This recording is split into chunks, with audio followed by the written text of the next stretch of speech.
Amen. On peut acclamer le Seigneur. Que le Seigneur nous bénisse abondamment. Nous saluons tous les internautes. Que Dieu bénisse abondamment. Tous les bien-aimés frères et sœurs de partout. Vous avez l'habitude de nous suivre. Que la grâce de notre Seigneur Jésus-Christ vous soit multipliée. Donc on peut se connecter. On a déjà capté le signal. On se connecte, on partage ce direct. Parce que je crois fermement que ça édifiera quelqu'un.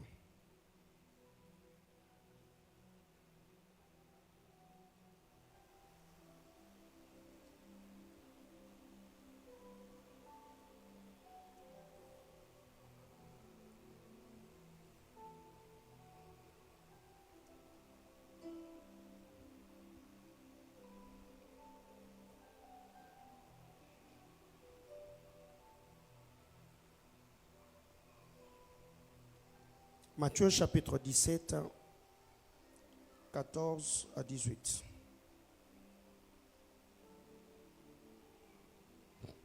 On peut rester assis. Matthieu 17, du 14e au 18e verset. Je m'en vais lire dans la version Louis II 1910. La Bible déclare, lorsqu'ils furent arrivés près de la foule, un homme vint se jeter à genoux devant Jésus et dit, Seigneur, aie pitié de mon fils qui est lunatique et qui souffre cruellement. Il tombe souvent dans le feu et souvent dans l'eau. Je l'ai amené à tes disciples et ils n'ont pas pu le guérir. Race incrédule et perverse, répondit Jésus, jusqu'à quand serai-je avec vous? Jusqu'à quand vous supporterai-je? Amenez-les-moi ici. Jésus parla sévèrement au démon qui sortit de lui et l'enfant fut guéri à l'heure même. Parole du Seigneur. Alors, Église du Seigneur, nous qui sommes ici en présentiel et nos amis qui ont l'habitude de communier avec nous en ligne, depuis le dimanche, j'ai commencé cette série d'enseignements autour de notre thème, la maturité spirituelle et la délivrance.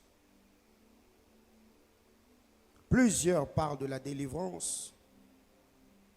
Plusieurs cherchent la délivrance.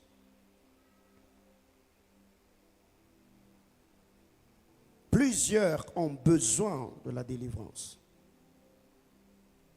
Mais de prime abord, retenons qu'il y a deux choses importantes que nous devons retenir ce soir. Premièrement, je le dis la semaine et je l'ai toujours dit, Satan, dans sa manière de faire ou dans son fonctionnement, aime qu'on l'ignore. Satan aime être ignoré. Parce que là où Satan est ignoré, il travaillera sournoisement. Quand Satan est ignoré, tout ce qui nous tombera dessus ou tout ce qui nous arrivera sera considéré comme le hasard, comme les circonstances de la vie, comme des choses naturelles. Alors qu'il est derrière en train de travailler. Et vous devez savoir, Satan n'aime pas être démasqué. Parce que le fait d'être démasqué fragilisera son pouvoir et sa manière de travailler. La deuxième des choses, Satan aime qu'on parle de lui. Plus on parle de lui, les hommes seront de plus en plus conscients de son influence, de son impact, de sa puissance destructrice, ce qui fait que les humains seront de plus en plus conscients de la présence, des effets du travail de Satan dans leur vie et dans leur famille, et ils ignoreront d'une autre part la puissance de Dieu, la présence de Dieu, la gloire de Dieu, mais aussi la manifestation ou l'accompagnement de ces saints anges dans la vie du croyant. Donc ces deux choses, il faut le retenir. Satan aime qu'on l'ignore. Parce que là où il est ignoré, il va travailler sournoisement. La deuxième des choses, Satan aime qu'on parle de lui. Là où on parle beaucoup de lui, ça va créer la psychose, ça créera la phobie, ça va créer une forme de peur. Et les hommes seront de plus en plus conscients. Et tout ce qui leur arrivera sera attribué à Satan. Non, ça c'est Satan qui fait. Non, ça c'est Satan qui a fait. Ça c'est Satan qui a fait. Alors, qu'est-ce que nous devons retenir? Parlant de la délivrance, vous verrez que dans le texte que nous venons de lire, surtout le verset 18, la Bible déclare, Jésus parla sévèrement au démon qui sortit de lui et l'enfant fut guéri. Un homme qui est sous l'influence des démons, des esprits impurs, est malade. C'est un malade qui a besoin de la guérison. Et vous verrez même que dans les évangiles, plusieurs fois il y a des textes. Au lieu de parler de la délivrance, on parle de la guérison. Jésus chassa le démon et le guérit. Jésus chassa le démon et ils furent guéris. C'est que quiconque est sous l'influence de Satan, l'influence de démons, l'esprit de l'influence, sous l'influence des esprits impurs, celui-là est malade. Il a besoin de la guérison. Il a besoin de la restauration. Il a besoin de la liberté. Alors, de prime abord, on se posera sûrement la question, qui peut être délivré? Qui peut être délivré? Parce que ici, ce soir, je vais m'entretenir avec nous sur le signe d'une vie influencée par le démon. Le signe d'une vie influencée par le démon. Mais la première des choses, ou la première question, qui peut être délivré? Job chapitre 22, le verset 30. Job chapitre 22, le verset 30, nous montre que quiconque est coupable a besoin de la délivrance. Dieu accorde la délivrance aux coupables. Et ici, nous savons que tout homme créé à l'image de Dieu, qui n'a pas encore reçu le salut, qui n'a pas encore cru en Jésus, est un coupable. Parce que Romains chapitre 3, le verset 23 nous dit, tous ont péché et sont privés de la gloire de Dieu. Donc tout homme créé à l'image, à la ressemblance de Dieu, étant un coupable, il a besoin d'être libéré. Il a besoin d'être délivré parce que ce dernier est enchaîné par la puissance de Satan que nous appelons le péché originel qu'on a appelé dimanche l'iniquité. Le premier de péché, l'iniquité. Et celui-là, tout homme créé à l'image de Dieu a besoin de la délivrance. Mais petit b, ceux qui sont de la postérité d'Abraham ont besoin de la délivrance. Ceux qui sont de la postérité d'Abraham ont besoin de la délivrance. C'est fort possible d'être fils ou fille d'alliance, mais en étant tourmenté par le démon. Luc chapitre 13, le verset 16. Jésus entre au temple. Il trouve une fille d'alliance, qu'on appelle fille d'Abraham, qui avait un problème. La Bible déclare, elle a souffert pendant plus de 18 ans. Elle avait les dos courbés. Pourquoi? Parce que c'est Satan, c'est le démon qui malmenait la vie de cette femme. Elle était fille d'alliance. Mais cette fille d'alliance, cette fille d'Abraham, était sous les jougs de Satan. Était sous les jougs d'un démon qui l'avait rendu infirme. C'est que c'est fort possible d'être enfant de Dieu. Je parlerai dimanche. Un enfant de Dieu peut-il peut-être possédé, je répondrai dimanche. Parce que par moments, nous confondons beaucoup de choses. Alors j'étais ici en train de dire, premièrement, tout homme créé à l'image, à la ressemblance de Dieu, a besoin de la délivrance. Petit B, tous ceux qui sont de la postérité d'Abraham, les fils et les filles d'alliance, ont besoin de la délivrance. Tu peux être chrétien, mais tu es obsédé, l'obsession. Tu fais face à beaucoup de pression spirituelle. Et celui-là a besoin que la puissance de Dieu soit déployée, libérée dans sa vie afin que tout le lien qui l'environne, que le psalmiste a d'ailleurs appelé le filet de l'oiseleur, il faut que ces filets-là soient rompus. Il faut que cette puissance qui l'accable, qui le tourmente, qui l'oppresse, lâche prise afin qu'il vive l'accomplissement de plans et des desseins éternels de Dieu. Une autre chose, le pauvre qui crie a besoin de la délivrance. Psaume 72, le verset 12. Si tu suis très bien cet enseignement, même ta manière de prier changera ce soir.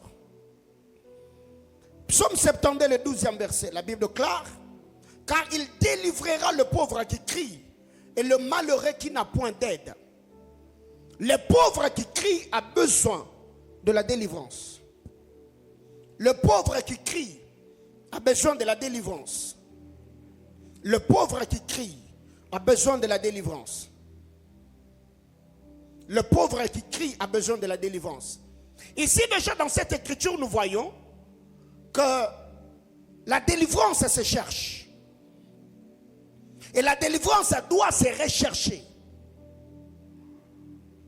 Aussi longtemps que Israël n'avait pas gémi, n'avait pas poussé des cris en Égypte, le Seigneur n'avait pas non plus intervenu. Parce que quand le Seigneur apparaît à Moïse dans le livre d'Exode chapitre 3, le Seigneur va parler à Moïse en disant: j'ai entendu les cris de mon peuple. J'ai vu la souffrance de mon peuple. C'est qu'il a fallu que le pauvre crie, que le pauvre parle, qu'il appelle le secours du Seigneur, afin que Dieu intervienne pour accorder aux pauvres la délivrance. Et vous verrez même que la délivrance du Bartimée, le pauvre, parce qu'il était mendiant, il a s'asseyé au bord du chemin. Il a fallu que Bartimée, le pauvre, crie pour qu'il reçoive sa délivrance. C'est que quand vous lisez la parole de Dieu, vous devez comprendre certaines choses. Parce qu'il y a des gens aujourd'hui qui prient, qui vont dans des églises, on leur prêche le ciel, on leur prêche le salut, on parle sur eux, on le prophétise. Et on pense que parce que ces gens parlent en notre langue, ils tombent sous l'onction de l'esprit, ils sont tout le temps à l'église. Ils vont dans des montagnes, ils font au désert, qui sont libres. Il y a des gens qui sont oppressés au quotidien. Il y a des gens qui gémissent, qui croupissent sous la puissance de Satan. Et ceux-là ont besoin du déferlement de la puissance de Dieu dans leur vie afin de vivre la liberté. Qui m'a dit amen?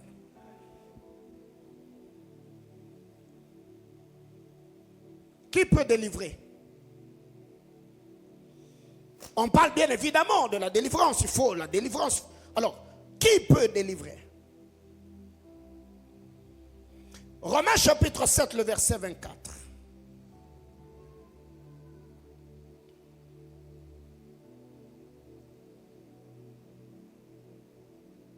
La Bible déclare: misérable que je suis, qui me délivrera du corps de cette mort? Qui le fera? Qui me délivrera du corps de cette mort? Qui me délivrera? Misérable que je suis. Je ne peux pas me délivrer moi-même. Je ne peux pas me libérer de ce fardeau. Je ne peux pas briser ce lien. Et je crois que le vendredi, je parlerai de l'autodélivrance. Et quand est-ce que ça intervient? L'autodélivrance. Ici, l'apôtre Paul est en train de crier. Il dit: misérable, malheureux que je suis. Qui me délivrera de ces corps de la mort? Qui me délivrera du corps de la mort? À cette question, je répondrai: seul un affranchi peut affranchir. Seul un délivré peut délivrer. Seul un affranchi peut affranchir. Seul un délivré peut délivrer. Quand vous lisez la parole de Dieu, il a fallu que les deux disciples soient avec Jésus afin de recevoir le mandat et l'autorité d'aller délier l'anneau. Il a fallu que ces derniers soient dans une juridiction, soient avec Jésus, marchent avec lui, vivent avec lui. Mais à ce stade, je répondais en disant que tout enfant de Dieu né de nouveau, il peut opérer dans la délivrance. Il peut intervenir dans la vie de ceux qui sont dans le besoin. Ça veut dire ceux qui sont sous l'emprise de Satan, ceux qui sont sous l'emprise de démons. Mais ici, on doit être sûr. Leur autorité à un certain niveau. Certains démons peuvent lui résister. À l'instar des fils de Xéva, dans Actes chapitre 19, ils ont pris un démon et ils sont un possédé plutôt. Ils sont entrés avec lui dans une maison. Ils ont commencé le service de délivrance. Mais cette fois-là, leur autorité était inférieure. Ils ont vu Paul chasser les démons. Ils se sont dit, oh, nous aussi, on peut le faire. Ils vont appeler le possédé. Ils vont dire, nous te chassons au nom de Jésus que Paul prêche. Les démons vont leur répondre, je connais Jésus, je sais qui est Paul. Mais vous, qui êtes-vous? Ce qu'ici, tout enfant de Dieu, né de nouveau, craignant, vivant dans l'obéissance à la parole de Dieu, illuminé spirituellement, est capable de chasser un démon, est capable de travailler dans la délivrance, d'intervenir dans la vie de ceux qui sont dans le besoin. Mais ce dernier doit être sûr, parce qu'il n'a pas l'autorité apostolique, parce qu'il n'est pas établi sacerdotalement dans l'office ministériel, parce qu'il n'a pas un certain niveau d'autorité et d'influence dans le règne spirituel. Certains démons peuvent lui résister. Est-ce que je parle à l'église? Est-ce que je parle à l'église? Donc on peut chasser les démons. Satan, je te chasse, je chasse, j'envoie le feu. Waouh, paille, ça descend. Mais à un certain niveau, il y a certains démons, tu dis je te chasse, il te regarde, il te dit, ouais, Ninani. Tu me chasses pour que j'aille où? C'est là que le mandataire doit intervenir. Petit, mais qui peut chasser les démons? C'est lui qui a reçu le mandat. La Bible clare, Jésus les appela. Il les envoya 2 à 2. Pour faire quoi? Pour guérir le malade, pour purifier le lépreux, avec le pouvoir de chasser le démon. Il les a envoyés purifier le lépreux, guérir le malade, annoncer la parole. Mais quand à chasser la Bible clare, il leur donna le pouvoir de chasser le démon. C'est ce pouvoir-là, cette autorité-là, qui fait que c'est lui qui a reçu mandat, c'est lui qui est établi dans le sacerdoce, c'est lui sur qui repose l'onction ministérielle, c'est lui qui figure parmi ceux qui sont appelés dans Éphésiens 4, apôtres, pasteurs, docteurs, évangélistes. Ces gens-là ont reçu du Seigneur un mandat, une onction particulière. Mais aussi parmi eux, il y a des niveaux et des paliers. Par rapport à l'illumination spirituelle, par rapport au prix qu'ils ont payé dans leur marche avec Dieu. Tu peux être appelé, tu es appelé. On a même prié pour toi, tu es appelé. Mais tu ne gênes pas, tu ne pries pas. Tu n'as pas une profonde communion avec le Saint-Esprit. Tu ne cherches pas à connaître comment fonctionne le monde spirituel. Ce n'est pas seulement le fait d'être établi qui va faire à ce que certains démons t'obéissent. Je suis établi, mais au-delà de mon établissement, je chercherai à connaître, à creuser, à approfondir comment fonctionne le monde spirituel à la lumière des Écritures. Je paierai le prix dans le jeûne et dans la prière afin que mon autorité aille grandissante ou croissant. Qui m'a dit amen? Ton amen est faible. Un homme, est-il possible qu'un homme soit possédé par un ou plusieurs démons? Est-il possible que dans le combat spirituel, qu'un homme soit possédé par un ou plusieurs démons? À cette question, je répondrai par un oui. Oui, un homme peut être possédé par un ou plusieurs démons. À la lumière des Écritures, bien évidemment. Marc chapitre 9, le verset 17 et le verset 25.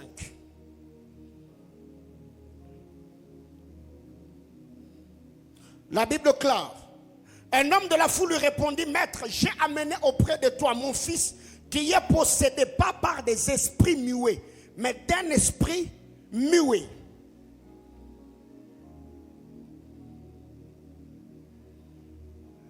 Quand vous descendez un peu plus bas, au verset 25, Jésus, voyant accourir la foule, menaça l'esprit impur et lui dit: Esprit muet et sourd, je te l'ordonne, sors de cet enfant et n'y rentre plus. Donc déjà de prime abord, nous voyons que dans le corps de cet enfant, il était possédé par un démon, par un esprit impur, mais qui avait double fonction ou double mission. D'une part, le père avait une information que son père et son fils étaient muets. Il souffrait de la mutite parce qu'il était possédé par un esprit impur. Mais quand Jésus arrive, par le discernement des esprits, Jésus détecte que l'esprit qui avait frappé cet enfant de la mutite, il n'y avait pas que cet esprit de mutite, mais aussi ces mêmes démons l'avaient rendu sourd. Donc cet enfant-là n'entendait pas, ne parlait pas non plus. C'est que quelqu'un peut être possédé par un seul démon, mais qu'il y a 2-3 missions dans la vie de la personne. À l'instar de ces garçons. Il avait en lui un esprit impur, mais cet esprit l'avait rendu sourd et muet. Deuxièmement, Luc chapitre 8, le verset 2.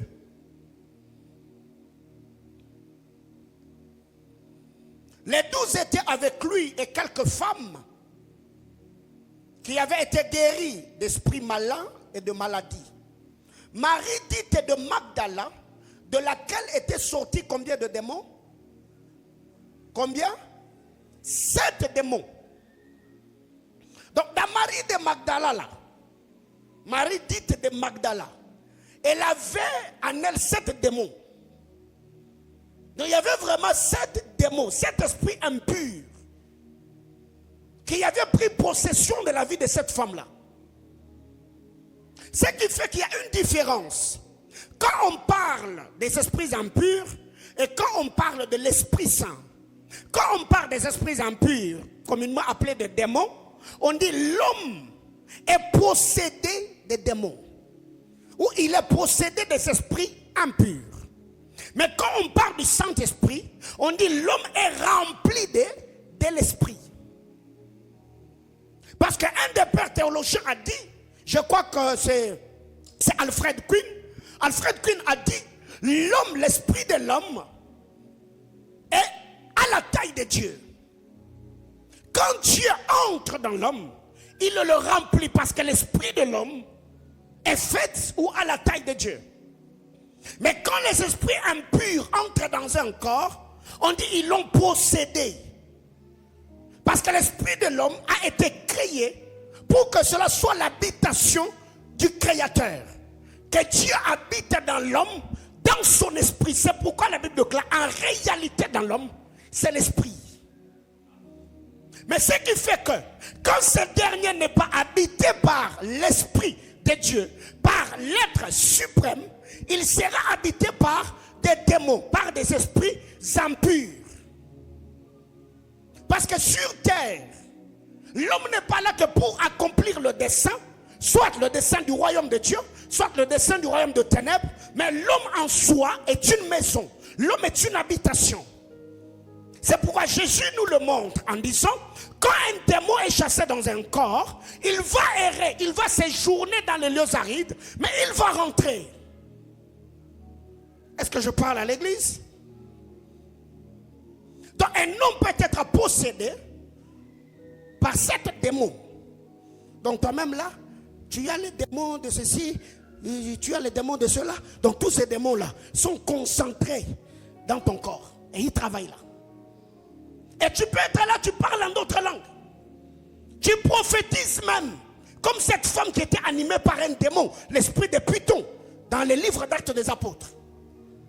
Elle prophétisait, elle disait des choses vraies, mais elle était sous l'influence d'un esprit impur. Et il est grand temps que l'Église grandisse et croisse en maturité, afin de comprendre, afin de discerner là où l'Esprit de Dieu travaille et là où les esprits impurs sont en activité. Qui m'a dit amen? Lisons Luc chapitre 8, le verset 27 et le verset 30. Luc 8, 27 et 30. Lorsque Jésus fut descendu à terre, vint en devant de lui un homme de la ville qui était possédé par combien de démons? Par combien? Par plusieurs démons, depuis longtemps. Il ne portait point de vêtements et avait sa demeure non dans une maison, mais dans les sépulcres. Le verset 30, Jésus lui demanda: quel est ton nom? Légion, répondit-il, car nous sommes combien? Plusieurs. C'est que l'homme peut être possédé par plusieurs esprits. Quand je dis plusieurs esprits, ça veut dire des esprits impurs. L'homme peut être possédé par plusieurs démons. Comment expliquer que cet homme-là, à lui seul, il est pauvre? À lui seul, il est polygame. À lui seul, il est ivrogne. À lui seul. Mais comment est-ce que, à lui seul, il a beaucoup de péchés comme ça? À lui seul, il est maladif. Il fume. Il est désobéissant. Il prend la drogue. À toi seul, c'est que dans son corps là, il y a des esprits. Chaque entité a une mission particulière. Et chaque esprit qui le possède doit être en activité pour survivre dans le corps. J'en parlerai peut-être le dimanche. La survie des démons. Qui m'a dit amen? C'est que vous devez savoir, les démons ne chôment pas. Quand un démon prend possession d'un corps, ils vont tout faire pour amener cet homme-là à faire les choses conformément à la mission qui est assignée à ce démon-là dans son corps. Dis à ton voisin, les démons ne chôment pas. Il ne faut pas avoir peur. Dis-lui, les démons ne chôment pas. Parce que toi, je te connais. Tu as même peur en disant, si tu as seulement des mots, on parle d'eux. Donc si, non, ils ne vont rien te faire. Qui m'a dit amen? Alors, rapidement, parlons un peu des signes d'une vie influencée par le démon. Donc, si dans les choses que je vais dire ce soir, tu te retrouves, il ne faut pas avoir peur. Qui m'a dit amen? Qui m'a dit amen? Si tu te retrouves dans les choses que je vais dire ici, il ne faut pas avoir peur. Donc tu me fais seulement un message. Non, en tout cas, pasteur, moi je me suis retrouvé, ou je me suis retrouvé dans ce que vous avez dit le mercredi. Donc il faut prier pour moi. Alléluia. Premièrement, une vie, un homme influencé par des démons n'a pas de volonté. Un homme qui est sous l'influence des démons ou des esprits impurs n'a pas de volonté. Est-ce qu'on peut joindre nos mains, acclamer le Seigneur pour ceux qui écrivent? On acclame le Seigneur pour eux, on les encourage. Vous êtes exceptionnels. Et que le Seigneur bénisse ceux qui ont les cerveaux des ordinateurs. Alléluia. Alors je disais qu'un homme qui est sous l'influence de démons, celui-là n'a pas de volonté. Et ici, quand je parle de l'influence, il y a deux types d'influence. Il y a des influences directes et l'influence indirecte. L'influence directe, c'est l'homme en qui habitent des démons. Ça veut dire lui là, les démons habitent en lui. Mais l'influence indirecte est celui qui est juste sous une influence, sous une atmosphère. Ça veut dire qu'il n'est pas possédé, mais il est téléguidé. Autrement dit, il est dans ce qu'on appelle l'obsession. Il est obsédé. Parce qu'il y a une différence entre la possession et l'obsession. J'expliquerai dimanche. La possession, c'est l'esprit un, c'est les démons un. Mais l'obsession ressemble au fait à ce que Pierre a dit. Satan, le diable, fait quoi? Rôde autour de vous comme un lion rugissant. C'est que tu es obsédé, on t'oppresse. L'oppression, on t'oppresse, on t'oppresse, on t'oppresse. Pendant qu'on est en train de t'oppresser, tu sens en toi que les choses que tu ne veux pas faire, tu te retrouves en train de le faire, pas parce que les démons sont en toi, mais au fait l'oppression devient une porte ou une pression qui te pousse à faire pour que le démon trouve une porte ouverte par laquelle il va entrer pour habiter en toi. J'expliquerai calmement le dimanche et le mercredi. Et le vendredi, parce qu'on est mercredi aujourd'hui.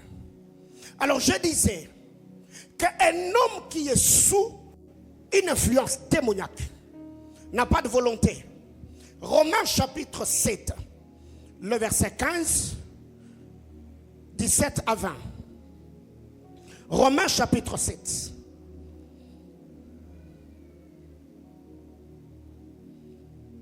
Quand la Bible déclare, car je ne sais pas ce que je fais.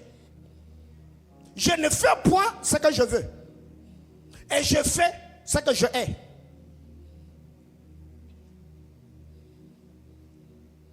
Et maintenant, ce n'est plus moi qui le fais, mais c'est le péché qui habite en moi.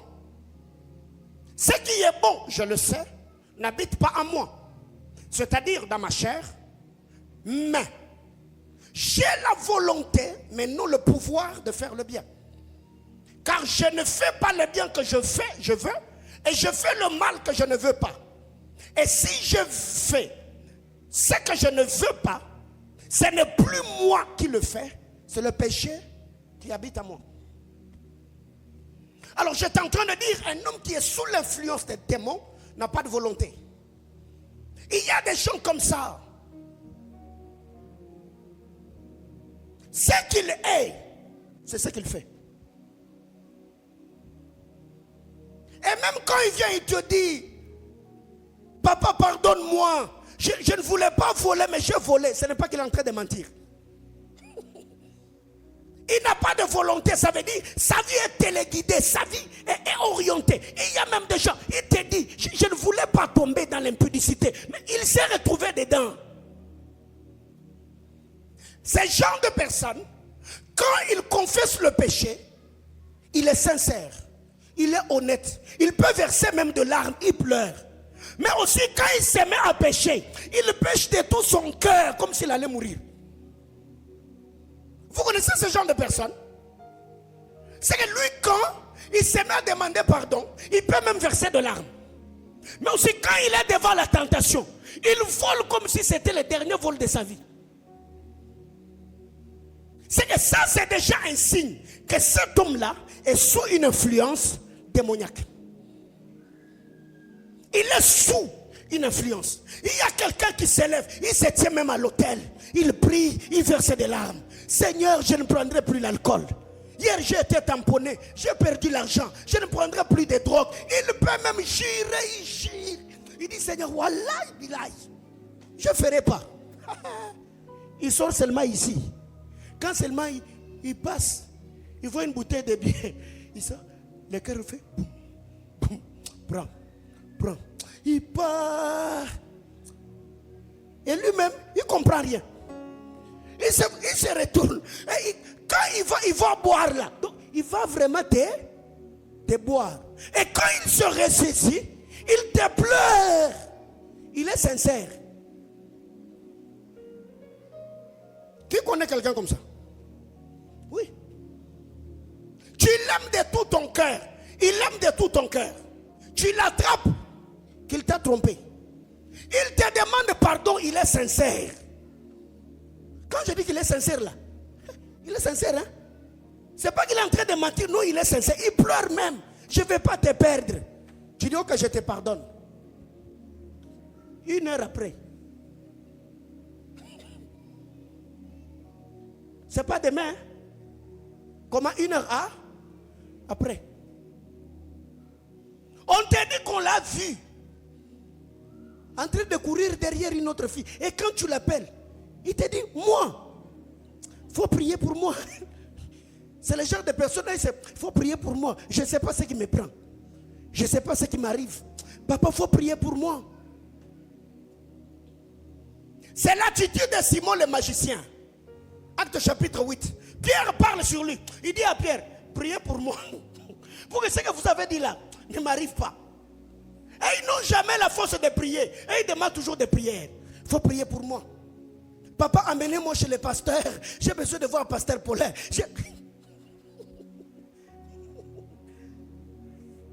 Il peut être une prétendante, un prétendant qui prie par l'église. Tu l'attrapes. Il te dit, votre pasteur reçoit quand?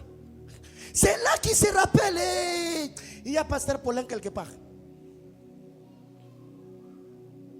Qui s'est retrouvé? Apa. Bien aimé. Apa wapi. Wapi bien aimé. Alléluia. 2. Ceux qui sont sous l'influence des démons, ils ont des pensées destructrices, des pensées ravageurs. Marc chapitre 9, le verset 22. Marc 9, 22. La Bible déclare, et souvent, l'Esprit l'a jeté dans le feu et dans l'eau pour les laver. Pour les laver. L'Esprit l'a jeté dans l'eau pour les laver. Non. L'Esprit l'a jeté dans le feu pour le réchauffer. Non. Pour les faire périr. Donc si tu vois les démons là te jeter dans l'eau, ce n'est pas parce que les démons ont pitié de toi qui veut que tu prennes un bain. Si tu vois les démons là te jeter dans le feu, ce n'est pas que l'Esprit a vu que tu as froid, tu veux te... Non, non. C'est avec l'intention de faire quoi? De te tuer, de t'anéantir, de te briser. Alors les gens qui sont sous l'influence de Satan, ils ont toujours des pensées destructrices. Quelqu'un où quand tu lui fais quelque chose, tu verras toujours que lui, pour qu'il se calme, il doit voir le sang. Il peut prendre un couteau, il te poignarde. Et il y a des gens comme ça. Moi, si je n'ai pas vu le sang, je ne me calme pas. Ce sont comme des cannibales. Hein? Vous avez déjà suivi le film de cannibales? Oui. Et ils se nourrissent de sang. L'odeur du sang le calme. Et j'en parlerai le dimanche. Ce qui met les esprits, je crois le dimanche ou le mercredi, ou le vendredi, ce qui met les esprits en activité, l'odeur du sang active les esprits. Alors les gens qui sont sous une influence satanique, ils ont toujours des pensées de destruction. C'est quelqu'un, il peut, à l'occasion de rien, il t'empoisonne. Il oublie même que tu as une femme, tu as des enfants, tu es jeune, tu as une destinée. Ils n'ont pas de remords. Pourquoi? Parce qu'ils n'ont pas de volonté. Ce n'est pas eux. Il y a un démon, il y a un esprit qui le possède. Et quand il te fait telle ou telle autre chose, il ne regrette jamais. Quand on te fait du mal, quand quelqu'un te blesse, quand quelqu'un te poignarde, quand quelqu'un t'attriste, qu'est-ce qui te passe par l'esprit? La vengeance, n'est-ce pas? Mais quel type de vengeance? Le problème, ce n'est pas les sentiments que tu as. Mais le problème, c'est ce que ces sentiments-là vont te pousser à faire. Comment expliquer à quelqu'un, toi, on te blesse? Directement, toi, tu as toujours l'intention de maudire les gens. Il y a des gens, si vous avez des parents comme ça, ton père, lui, quand il se fâche, il va vous maudire. Je vous maudis. Dans cette maman, elle va soulever les habits. Dans cette famille, vous m'avez blessé. Ces enfants ne me respectent plus. Elle va parler. Elle vous maudit. Après, elle vous appelle encore. Oh, moi j'avais seulement parlé. Personne ne va profiter de ce que j'ai dit. Personne. J'annule. Hein? Donc tu maudis quand tu veux. Tu retires quand tu veux. Pensée destructrice. Parce que vous devez savoir, c'est lui qui est possédé par un démon. C'est lui qui est habité par un esprit impur. Et tu ne portes des malédictions dans une famille. Parce que quand Satan voudra opérer, il passera toujours par celui-là. afin de briser, afin d'opérer, afin d'atteindre sa mission dans une destinée. C'est que ceux qui sont habités par la Bible classe, ces jeunes garçons, il s'est jeté dans l'eau de lui-même. Comment expliquer? Combien? Parce que la Bible classe, cela lui arrivait depuis son enfance. Mais j'aime la résilience de l'esprit de ces garçons. Malgré qu'il entrait dans le feu, il finissait toujours par sortir. Malgré qu'il s'est jeté lui-même dans l'eau, il sortait toujours. Attendant rencontrer le Messie pour recevoir sa délivrance. 3. Ceux qui sont habités par des esprits impurs, pour ne pas dire possédés, ont toujours des paroles blasphématoires. Ont des paroles blasphématoires. Ils blasphèment. Apocalypse chapitre 7, le verset 3. Paroles blasphématoires. Ce sont des gens qui injurient le gloire. Qui? Magicien. Tel pasteur occultiste. Tel moucharati. Tel. Et ils sont dans ça. Ils n'apprécient rien. Paroles blasphématoires. Et ils blasphèment toujours. Ils insultent et injurient le gloire. Partout la puissance de Dieu se manifeste. Vous verrez toujours, ils s'arrangent toujours pour diminuer, pour rabaisser, pour dénigrer, afin de vous faire voir, c'est pas Dieu, c'est Satan. Et quand il va vous dire que c'est Satan, ça vous rend de plus en plus conscient que Satan est capable de faire ce genre de choses. C'est au fait l'esprit qui anime le chrétien du 21e siècle. Tout ce qui est glorieux, tout ce qui est spectaculaire, tout ce qui est beau est attribué à Satan. Dieu est un Dieu de ceux qui souffrent, est un Dieu de maladifs, est un Dieu de maigrichons, est un Dieu de ceux qui se morfondent. Paroles blasphématoires, ils blasphèment, ils insultent, ils injurient le gloire. Et vous verrez même dans la vie de Christ, Jésus a dit tous les péchés seront pardonnés aux humains, sauf le blasphème. Blasphémer contre le Saint-Esprit, c'est réduire ses œuvres, c'est réduire sa puissance et attribuer ça aux esprits séducteurs. Et moi j'ai un principe, c'est que je ne comprends pas, je ne critique pas. C'est que je ne maîtrise pas, je ne parle pas, je ne donne pas mon avis. Parce que Dieu ne demande pas toujours mon avis avant d'agir dans son église.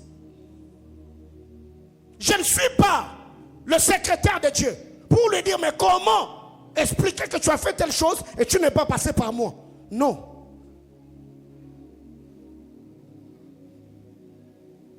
Le Saint-Esprit s'exprimait dans la vie de chacun selon son bon.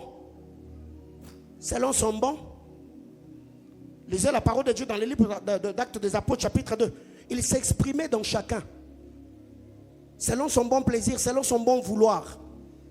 Donc tu n'as pas besoin de parler les langues de Pierre, tu n'as pas besoin de parler les langues de Matthieu, tu n'as pas besoin de parler les langues de Jean ou de Jacques. Le Saint-Esprit agit dans la vie de chacun selon son bon plaisir.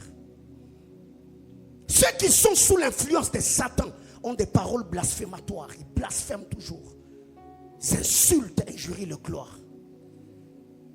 4. Ceux qui sont sous l'influence, quatrième signe, d'un homme qui est sous l'influence de Satan. Ils ont toujours un esprit rebelle. Ils se rebellent et s'opposent à l'autorité établie. Rébellion et opposition. Ésaïe chapitre 43, le verset 27. Ton premier père se rébellait, tes porte-paroles aussi. Quand un homme est sous une influence, il y a l'esprit de rébellion, il y a l'esprit d'opposition.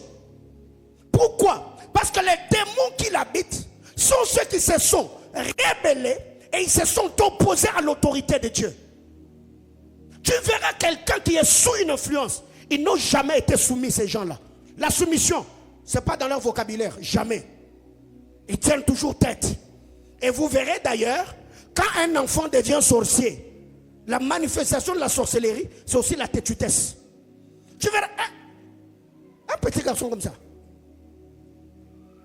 Et quand vous regardez ces gens-là, surtout nous quand on grandissait, c'est comme si on les avait déjà pris toutes les vitamines de leurs cheveux. Ils ont des cheveux bizarres. leur croissance là, c'est comme s'ils ont sacrifié ça dans la sorcellerie. Hein. Tu vas tout, il est beau comme ça.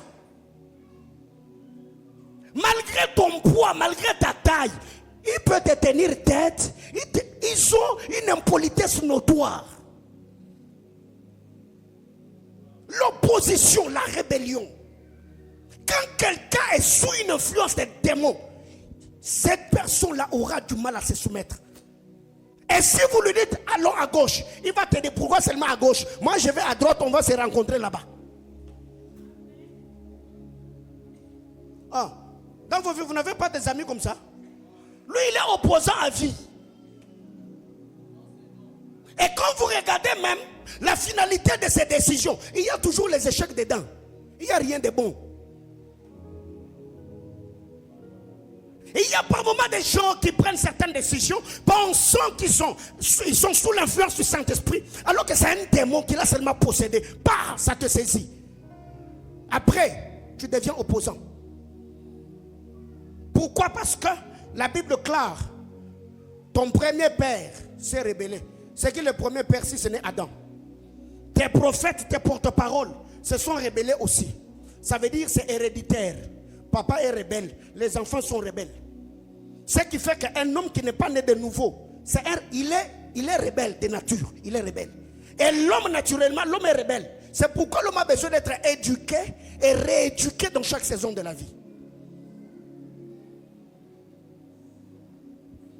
Et quand quelqu'un manifeste l'impolitesse, la rébellion, il s'oppose à l'autorité. Comment on appelle cela? Il a raté l'éducation. Et vous verrez que dans chaque homme, c'est ce que le scientifique appelle la personnalité. Quand tu prends un enfant, il peut avoir 2 ans, 3 ans. Tu le gifles pour la première fois, il pleure. La deuxième fois, il va pleurer. Si tu insistes, tu verras que l'enfant ne va plus pleurer. Il y aura comme un truc qui le saisit. Et tu verras, un petit enfant comme ça, il va commencer à gonfler. Il gonfle. Tu tapes, il ne pleure plus, il te regarde. Ça veut dire, hey, alléluia. Sa rébellion là, sa personnalité là, ça va commencer à se manifester. Il va commencer à réagir. Il peut na kidiba à cause de elok à bolio plan. À cause bambo pe elok à bambio pe. Bobebi siango. Pourquoi? Parce que la sémence qui est dans l'homme, l'homme qui n'est pas régénéré, la rébellion, l'opposition est innée.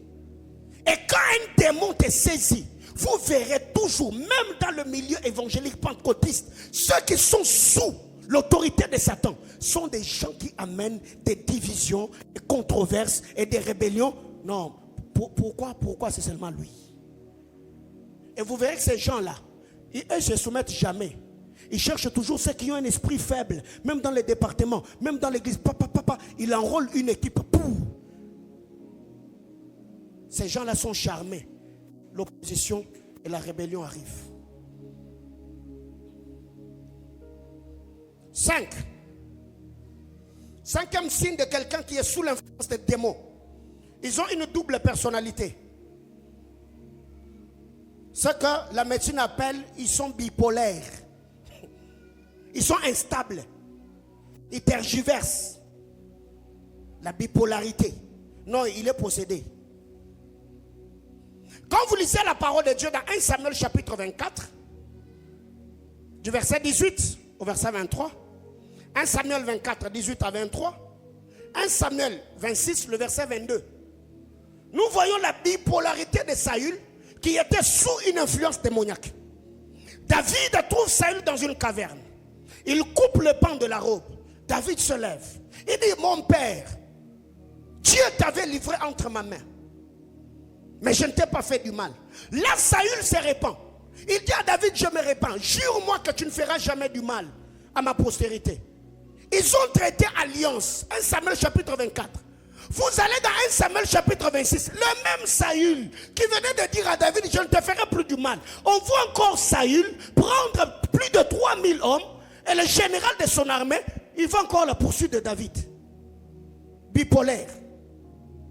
Ça ressemble au fait à ce que j'ai dit au début, qu'ils n'ont pas de personnalité. Ce sont des gens qui ont des humeurs instables. Et même ici chez nous on dit, visible yake, inafanya nini? Inasotaka. Bipolaire. Donc lui, le visible de sa tête là, quand ça monte, il est calme. Mais quand ça disjoncte, vous n'allez pas le reconnaître. Vous n'allez pas la reconnaître du tout. La fille calme, celle qui a l'air timide, hein? Quand ça disjoncte là, toi-même tu vas te poser la question, c'est elle ou c'est sa jumelle? Non, c'est toujours elle. Bipolarité spirituelle. Ce sont des gens qui ont une double personnalité. Quand il est à l'église, une douceur, un bon frère, il est calme. Quand il est aussi dans la boîte de nuit. Non, mais ces gars-là, il peut descendre jusqu'à voir cette taille. Il te danse comme si c'est lui-même qui avait composé ou créé la chorégraphie. Bipolarité. Et il y a des gens comme ça, ils n'ont pas de personnalité, double personnalité. On leur dit qu'il est tantôt plus tôt. Il n'est ni chaud, ni bouillant. Il n'est ni l'un, ni l'autre, chauve-souris. En fait, ce n'est pas lui. Les démons qui le possèdent ne veulent pas seulement chômer. On l'amène. C'est comme une poupée à manivelle. Il est téléguidé, il est télécommandé. Tout ce qu'il fait là, ce n'est pas lui. 6. La profanation. Ce sont des gens qui profanent.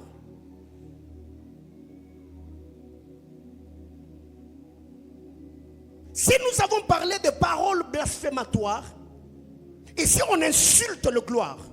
Mais la profanation, c'est cracher sur tout ce qui est sacré. La profanation. Et quand vous lisez la parole de Dieu dans Daniel chapitre 5, du verset 1er au verset 5, nous voyons que ce roi babylonien, il a goûté au vin. Je ne sais pas quel démon l'a saisi. Il dit aux gens, amenez-moi tous les ustensiles qu'on a ramenés de Jérusalem. Amenez ça ici. On va boire dedans. Il a commencé à profaner sur ce qui était dédié, ce qui était consacré au Seigneur. Et là, pendant qu'ils sont en train de boire, la Bible déclare, ils invoquèrent leur Dieu.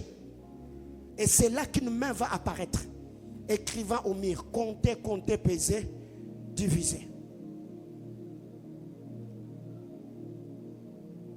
À Kinshasa, je crois, l'année passée, j'ai reçu un homme de Dieu, il me dit, prophète, j'avais prophétisé sur sa soeur, et sa soeur a envoyé le lien. Il vient me voir à l'hôtel, il me dit, homme de Dieu, que le Seigneur te bénisse. Il y a quelque chose qui s'était passé dans mon temple. Un jour, on est arrivé à l'église, on a trouvé que sur la chair de l'église, quelqu'un avait fait. Et depuis que cette histoire elle est arrivée, l'église est instable à un niveau. L'église a une sécheresse. On a prié, on a fait des services. Mais c'est cette révélation qui nous manquait. Comment quelqu'un peut avoir cette idée-là? Il faut te posséder. Il y a des gens qui profanent. Toi, comment ça te fait toi quand tu arrives à l'église? Tu as toujours tendance à prendre les chics et tu colles en dessous des chaises. Donc, toi là, quand tu utilises tes papiers mouchoirs, je ne dis pas que tu es possédé. C'est pas ce que je dis. Alléluia. Parce que le temple est sacré. Ce micro est sacré. Cette chaise est sacrée. Ce sont les ustensiles du temple. Comment est-ce que toi tu n'as jamais eu du respect pour le sacré? Comment est-ce que toi tu peux insulter les hommes de Dieu à la longueur des journées? Comment tu peux te moquer des hommes de Dieu? Tu craches, tu touches à... Comment ça te fait?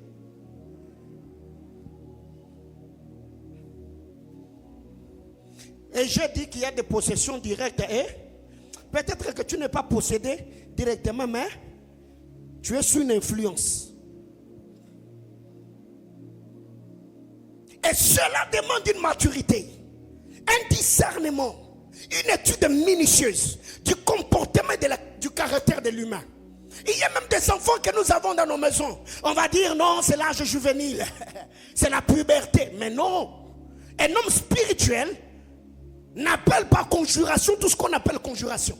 Sa conclusion, c'est l'émanation d'une lecture spirituelle approfondie. Quelqu'un comprend de quoi je parle? Bien aimé, vous ne savez pas. Je ne sais pas c'était quand. L'année passée, je me réveille le matin. Je trouve maman Paty qui est en train d'apprêter les enfants. Et je vois Zoé en larmes. Mais c'est quoi?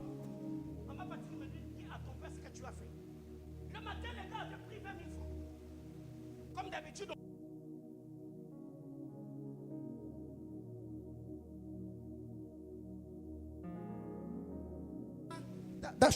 D'acheter les bonbons à l'école avec les amis. Il a pleuré, je l'ai calmé, il est allé à l'école. Papa, je suis entré en chambre, les brésiguettes, les bébés.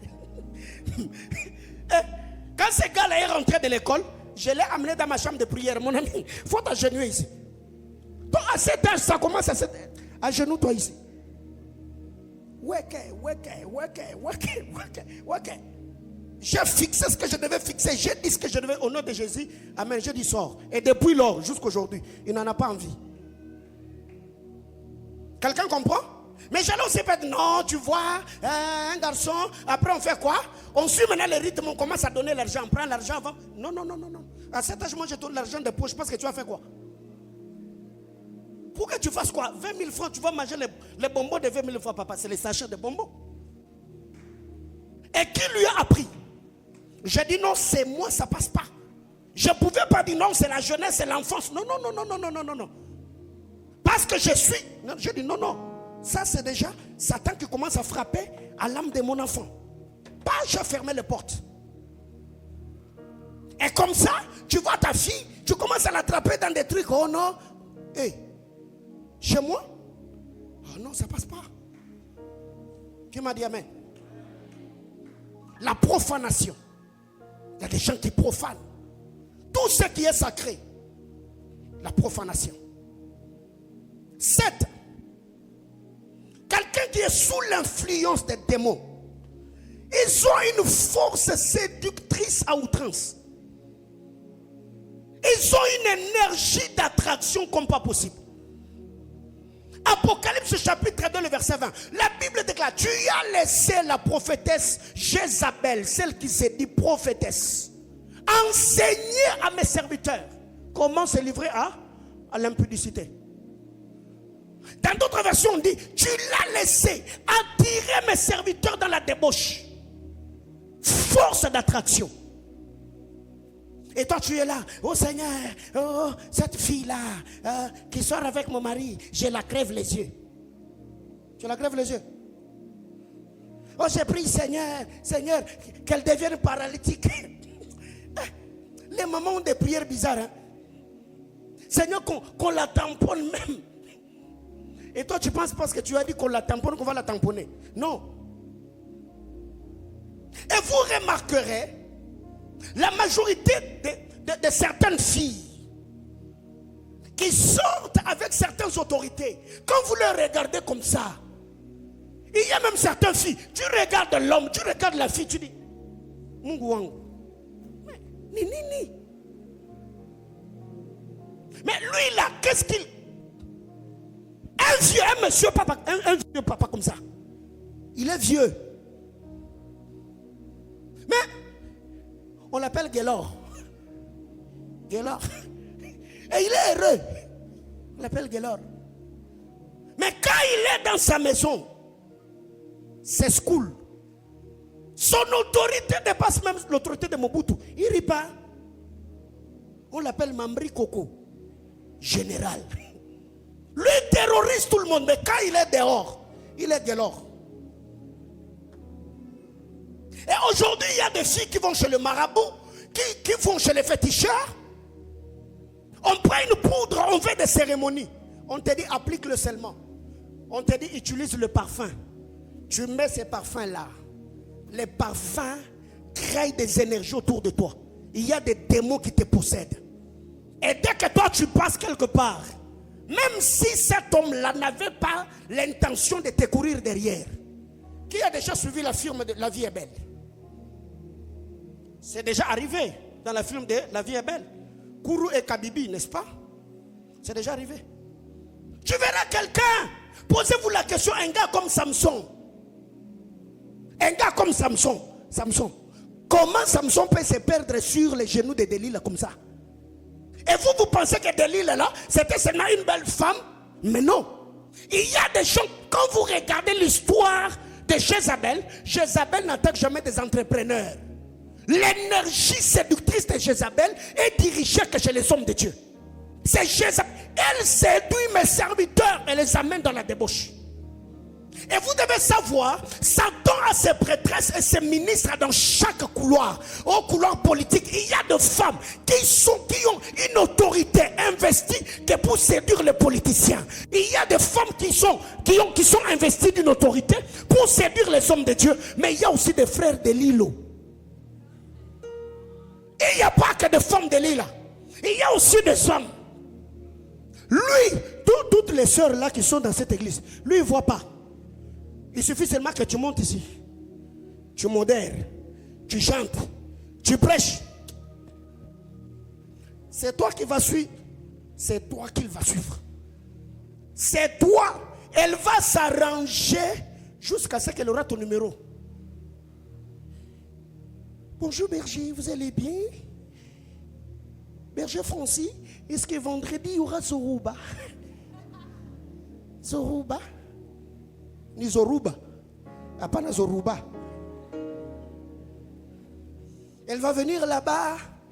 Âme du Seigneur. Brebis fragile. Hein?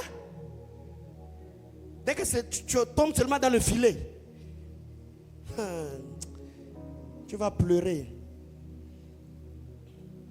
C'est ça que nos frères ivoiriens disent. Tu vas lire l'air. Hein? Tu vas lire l'air. Tu vas lire l'air. Ils ont une énergie séductrice. Elle va entrer dans ton bureau. Et bonjour, me dis-tu. Vous allez bien? Papa pouvait prier pour moi. Elle a déjà laissé partout ici. C'est Ikowazi. Et papa vient. Jésus, tu ouvres les yeux. Hypnotisé, paralysé. Flèche dans le cœur. Waouh!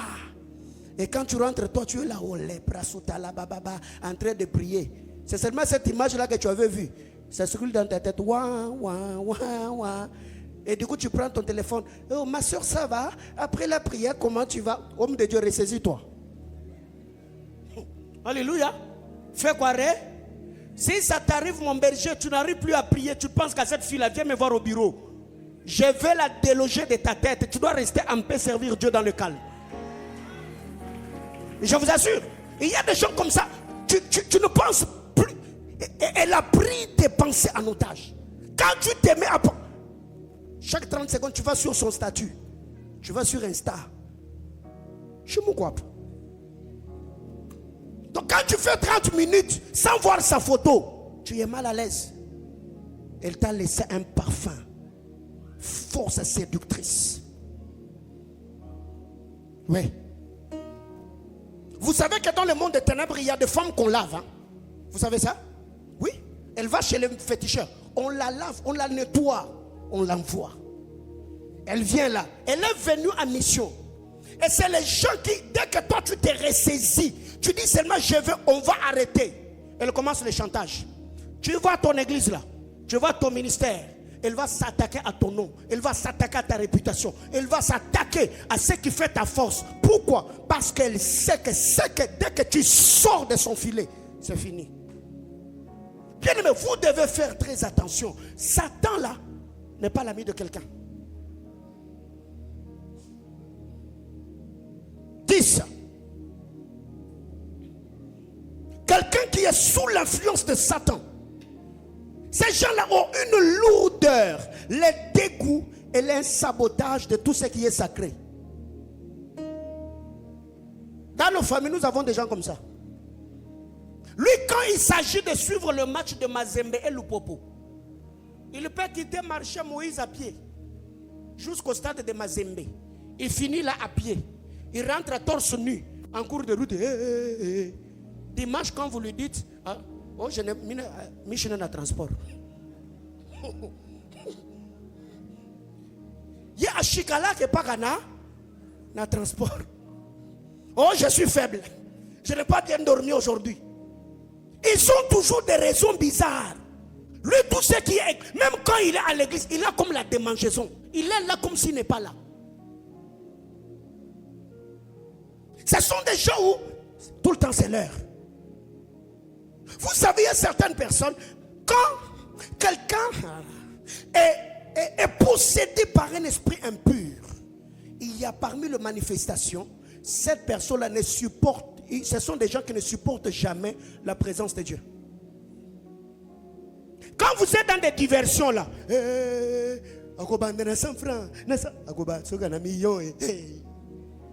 quand seulement les choses sérieuses là, la gloire de Dieu arrive.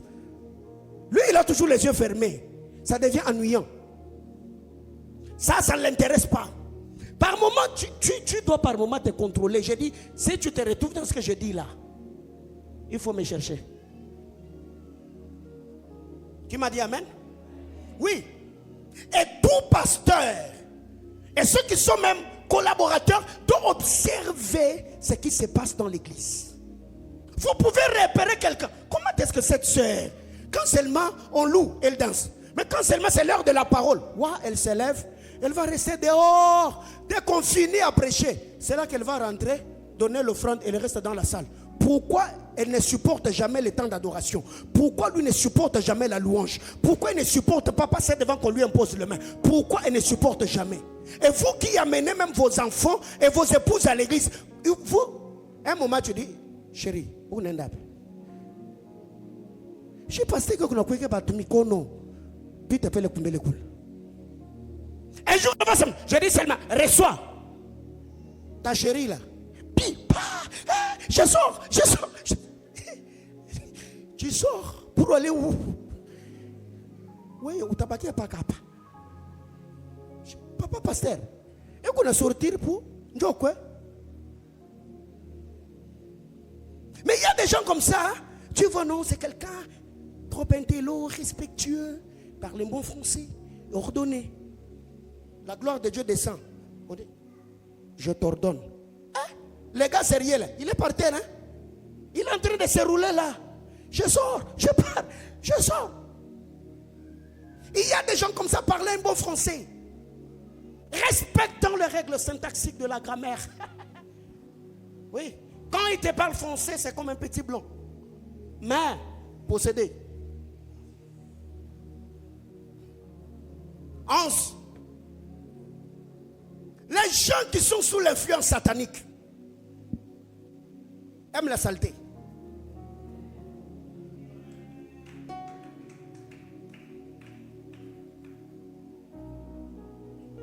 Niseme on est piti. Je me quoi kusema. Mais tasema longo. Ce sont des gens au fait qui, même pour prendre un bain, c'est un problème. Ils sont accompagnés par des odeurs nauséabondes. Ça peut être des odeurs corporelles ou une odeur spirituelle. Il y a des gens comme ça. Toi, quand tu es à ses côtés, tu t'étouffes. Mais lui, il est calme. Ça il peut faire 3. Tu vois de quoi je parle? Il dort, il se réveille. Il y a même des gens, si vous prenez seulement leurs chaussettes, vous nettoyez là, vous prenez cette eau là, vous mettez dans le fleuve Congo. Tous les poissons qui sont dedans. Il faut monter à la surface. Parce que c'est plus que les poissons. Mais comment est-ce que 3 mois, c'est les mêmes chaussettes, ça ne te dérange pas? Comment est-ce que les têtes d'oreiller de ta chambre, ça fait déjà 3 mois, c'était blanc, c'est devenu chocolat, café. Toi tu parles la langue, ça ne te dérange jamais. Parce que quand vous lisez la parole de Dieu, La Bible dit, on a dit à Jésus, toi tu as un démon. Parce que tout ce que tu fais, tu le fais avec la force de Belzéboul, n'est-ce pas? Belzéboul est le prince des démons. Belzéboul, le prince de mouches. Ça veut dire, là où il y a la saleté, Satan est attiré par la saleté. Et ici, dans le langage doctrinal, théologique, la saleté ici renvoie au péché. Là où il y a le péché, les démons sont attirés. Là où il y a le péché, Satan est attiré. Parce qu'il s'est nourri de cela. Mais aussi physiquement, ça peut se manifester par une saleté qu'on ne sait pas expliquer. Tu vois, le fou, les jours où le fou se rend compte qu'il est fou, c'est ces jours-là que le fou est guéri. Les jours où le fou se rendra compte qu'il marche dans la poubelle, ces jours-là, il ne va plus dans la poubelle. Il y a des gens comme ça. Tu y as ta fille à la maison, elle a 17 ans, 18 ans, jusque-là, pour seulement qu'elle entre sous la douche. Même papa doit tourner, on doit la rappeler que ma chérie. Mais c'est anormal. Oh non, vous voyez, parce que c'est la saison sèche, il fait froid. Oh, il n'y a pas chauffe-bain, il n'y a pas chauffe-eau, il n'y a pas bouloir. C'est qu'il y a des gens comme ça, parce que la personne est possédée. Pire encore, c'est quand ce n'est plus une odeur corporelle, ça devient une odeur spirituelle. Il y a des gens qui en souffrent.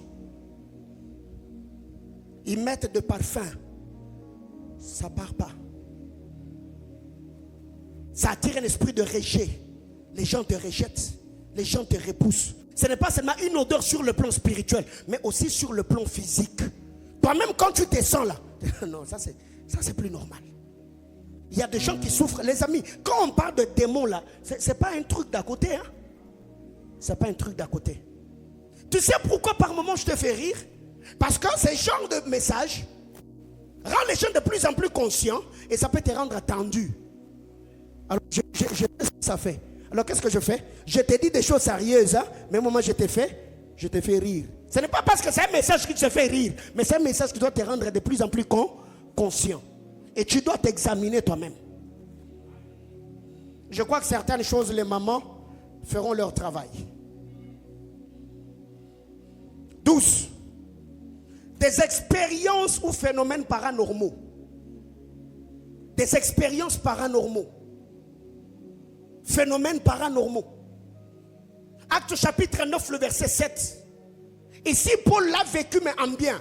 La Bible déclare, Paul est sur le chemin de Damas. Une lumière apparaît. Bah, Paul est projeté. Paul entend une voix qui lui dit, Paul, pourquoi me persécutes-tu? La Bible déclare, tous ceux qui étaient avec Paul entendaient la voix, mais ils ne voyaient personne. Il y a des gens qui entendent des voix. Oui. Il est en train de marcher comme ça. Il entend quelqu'un l'appelle. Katung. Il regarde derrière. Il n'y a personne. Il y a des gens qui sont même conscients qu'il y a comme une ombre, comme un être qui les accompagne. Qui a déjà entendu ça? Quelqu'un te dit, je sens comme si il y a quelqu'un qui m'accompagne. Il y a comme une ombre. Tu étais au lit. Le matin, toi tu te retrouves par terre. Mais comment expliquer les phénomènes paranormaux? Les gens qui sont exposés à ce genre de choses sont des gens qui sont possédés par des esprits impurs. Toi tu entres en contact avec les esprits. Tu vois toujours quelqu'un, il est là, dans le deuil. Lui, son cœur est toujours attiré par le mysticisme, par le fétichisme. Quand quelque chose se perd dans la maison, le premier réflexe, allons voir un marabout. Comment est-ce que toi les sentiments, c'est toujours les fétiches, c'est toujours des trucs bizarres. Et vous verrez que même dans nos maisons, moi j'ai grandi avec un cousin, lui quand il s'agissait de tuer les poules, il peut se chamailler avec quelqu'un seulement pourquoi? Parce que vous ne l'avez pas. Donc lui ça lui fait du bien de voir la poule en train de faire quand il tue là, ça lui fait du bien. Pour quels sont les sentiments qui t'animent? Et vous savez qu'après les temps, on va découvrir que le gars il était dedans. C'est qu'à un moment je me suis dit, Il avait tellement besoin de ressentir physiquement. Peut-être c'est le boulot que lui a toujours l'habitude de faire la nuit. Donc quand on t'amène là, c'est lui qui t'égorge. Des phénomènes paranormaux. Paul l'a expérimenté, il a entendu une voix. Mais l'être qui parlait, Paul ne l'a pas vu. Il y a des gens comme ça physiquement, ils entendent de voix. Ils voient des êtres qui les accompagnent. Ils sont des expériences paranormaux.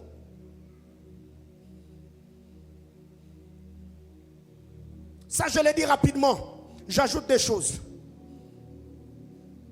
13. Un homme possédé par un esprit impur. Ils ont une force inexplicable. Prenez l'exemple du fou de Gadara. La Bible déclare personne ne les liait avec de chaînes. Mon ami, ce gars-là, il était comment? Et vous savez, ce n'est même pas ça qui est dit dans la Bible. Hein? Moi, ce qui m'a toujours révolutionné, c'est les gars qu'on a mis dans le film de Jésus. Qui se souvient? Regarde la santé de ces gars-là. Regarde sa morphologie. Mais on te dit que ces gars-là, il n'y avait personne pour les dompter. Quelle énergie avait-il dans son corps? Il y a des gens comme ça. Lui, il est bon quand il ne se fâche pas. Dès qu'il se met en colère, il entre en transe. Il est là en train de trembler. Il tremble. Pire encore, c'est quand tu es une femme. Ah, il n'a bien. Et il y a des gens qui sont fiers. Hein? Quand il te dit, il ne faut pas me mettre en colère une fois. Mon ami, il faut écouter. Vous pouvez venir toute la maison. Quand vous lui tenez la main comme ça, s'il fait ça, même papa peut être projeté là-bas. Dans des services de délivrance, nous on a vu ce genre de choses. Une sœur, elle est comme ça. Donc même si elle vient là, tu peux seulement faire ta main comme ça. Pouah, tu la balayes, elle part. Mais quand il y a manifestation là, eh oh, elle peut vous faire un scénario plus que ce qu'on a vu vendredi. Hein? Qui avait vu? Hein? Vendredi là, j'ai vu le berger junior. Ouais. J'ai dit, quoi que? Moi-même, je te le dirais, Mouichan et Naïbash. Amen, amen. Gloire à Dieu que celui-là était sous l'onction de l'esprit. Donc il y a des gens, il a une force musculaire inexplicable. Ce n'est pas lui, les démons qui le possèdent là. Vous savez, nous quand on grandissait, hein, aujourd'hui je ne sais pas si ça existe, il y avait des fétiches où les jeunes gens touchaient aux fétiches juste pour tabasser les gens. Moi j'ai un grand frère, il est allé, on a pris le seringue, on lui a mis ici. Mon ami, quand il est en colère, il donne un coup de tête à l'arbre et ça sèche. Donc je suis 4e après lui. Il est à Kinshasa. Donc ces gars-là, il ne faut pas les provoquer. Moi j'ai vu des gens à Kinshasa, il y a un jeune, Andy à Pigeon, nous on était à Pigeon, lui il était à Bois d'Imakaku. Lui quand il se fâche, il prend sa chemise comme ça. Il dit Coco, Simbelanga. Quoi? La chemise est restée suspendue là. Mon ami, même si tu avais envie de te bagarrer, un gars qui suspend des chemises dans l'air, toi tu vas rester là. Alléluia. Une force inexplicable. Énergie à couper les souffles. Dernière chose. Luc chapitre 8, le verset 27. Les gens qui sont possédés par des esprits impurs, ils ont toujours la tendance du fou de Gadara. La Bible claire, ils ne mettaient jamais les habits. Et c'est là d'ailleurs que l'esprit de la mode anime cette génération. Le fou de Gadara, parce qu'il était possédé. Donc c'est comme que dirait les démons qui habitaient en lui là, lui disaient toujours, dénude de toi, enlève, enlève. Il y a des gens comme ça. Quand il met un truc là, c'est comme ça qu'on lui dit, non, on ne va pas te voir, on ne va pas te voir, enlève. Elle enlève. Quand elle met seulement déchirer, des trucs bizarres là, là tu te sens, tu deviens à l'aise. Et quand tu sors là, les gens qui te regardent sont scandalisés. Mais toi que l'on regarde, tu te sens bien. Ma fille, comment expliquer que toi, quand tu laisses le parti de ton corps dehors, tu te sens bien? Et vérifier, très généralement, ce genre de personnes sont habitées par un esprit d'impudicité. Peut-être vous n'avez pas encore découvert qu'elle est mordante, hein? Mais elle-même, elle se connaît. Les choses qu'elle fait en coulisses. Pire encore, c'est quand les démons qui la possèdent sont des démons silencieuses. Elle s'habille comme une nonne. Mais c'est elle-même la tante de Jézabel. Alors tout ce que j'ai dit ici, ce sont des signes d'un homme qui est sous l'influence des démons ou des esprits impurs. Et pendant que j'étais en train de préparer ce message dans ma chambre de prière, j'ai dit à Dieu, je donnerai ce message calmement. Mais plaise à toi que chacun se tienne en toute conscience devant le miroir de sa destinée et qu'il se rende conscient que c'est maintenant ou jamais. Parce que nous faisons face à certaines choses. Comme je dis, il y a des gens aujourd'hui dans nos églises, ils vivent dans la masturbation. Plusieurs fois tu es même venu à l'église, tu as prié. Tu es même passé à l'hôtel, tu as même bâti l'hôtel sans que le pasteur soit au courant. Là, je ne parle pas que de frères. Hein. Aujourd'hui, d'ailleurs, il y a des femmes qui sont dans ces pratiques. Beaucoup même. Je dis bien beaucoup. Je suis pasteur, je suis un homme spirituel, je sais ce que je dis. Tu y as prié, tu y as même bâti, tu y as pleuré ici. Après culte, tu rentres. J'en parlerai vendredi. Pas, tu tombes dedans.